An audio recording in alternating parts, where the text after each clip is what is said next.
Hello, sejam bem-vindas! Vocês devem ter reparado que eu venho falando sobre contos de fada e a proposta é explorar alguns dos contos e entender o que eles despertam em nós e o que cada conto pode trazer pra gente como uma medicina sagrada, poderosíssima pra nossa vida. Obviamente, esse é um tema que me interessa, é um tema que mexe comigo e mexe com muitas de vocês, que a gente vem conversando no particular, nas sessões. Muitas de nós nascemos e fomos criadas ouvindo alguns dos contos de fada. E como a gente pôde ver numa conversa anterior, a gente pode perceber que os contos, eles mexem com a gente. Mesmo adultas, tem sempre aquele conto que, dá um negocinho no nosso coração.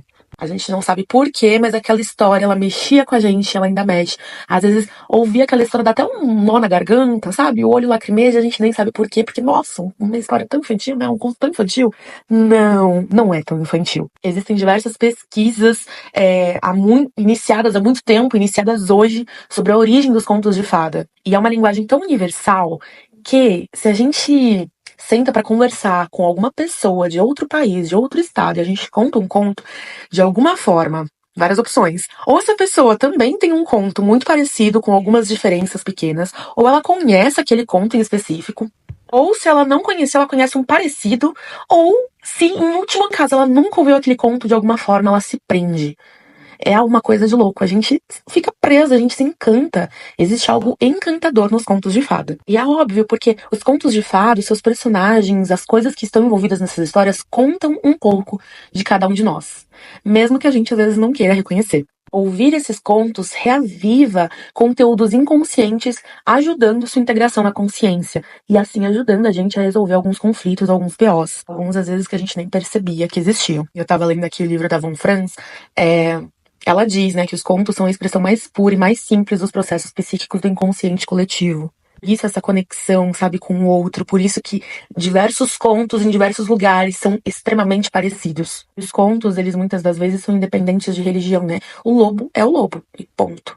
A mãe é a mãe, e ponto. Diferente dos mitos, né? Não é a mãe, Deus é não sei o quê, não sei das quantas, do mar, das pedras, filha de não sei quem, blá, blá, blá, blá, não. É a mãe.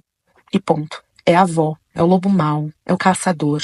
São 7 anões. É tudo muito estereotipado, esquemático. Os contos de fada, eles usam imagens simbólicas simples e muito poderosas que geram um diálogo com o consciente sem a censura do ego. E isso facilita para que a gente possa entrar em contato com conflitos, medos e diversos potenciais de forma muito indireta e muito profunda. E a Von Franz, ela diz que todos os contos de fada, eles tentam descrever apenas um único fato psíquico.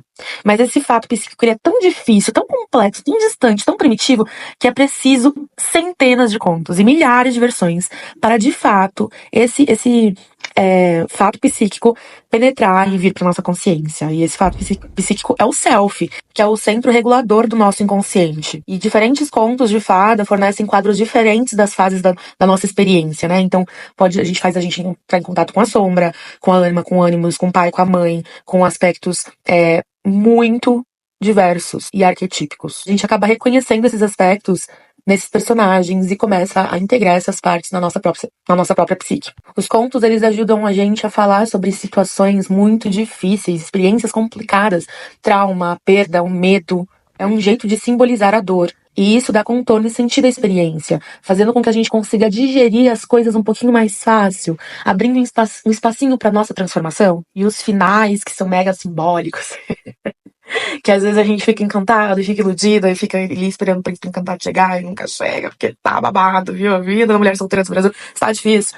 Mas os contos, eles têm essa função curativa, né? São como remedinhos, pequenas pílulas, pequenas doses curativas para nossa alma, porque ajuda a gente nesse final a mostrar para nossa consciência formas da gente poder lidar com diversas situações. É como se de fato fosse um metiolate, sabe? Que nos fortalece e também ajuda a nossa psique a entender outras formas de resolver os problemas, outras formas de viver. Então, com esse mini podcast, eu convido vocês a, de fato, adentrarem esse universo dos contos junto comigo. Todo mês, uma vez por mês, eu vou depois fazer votação para as outras datas.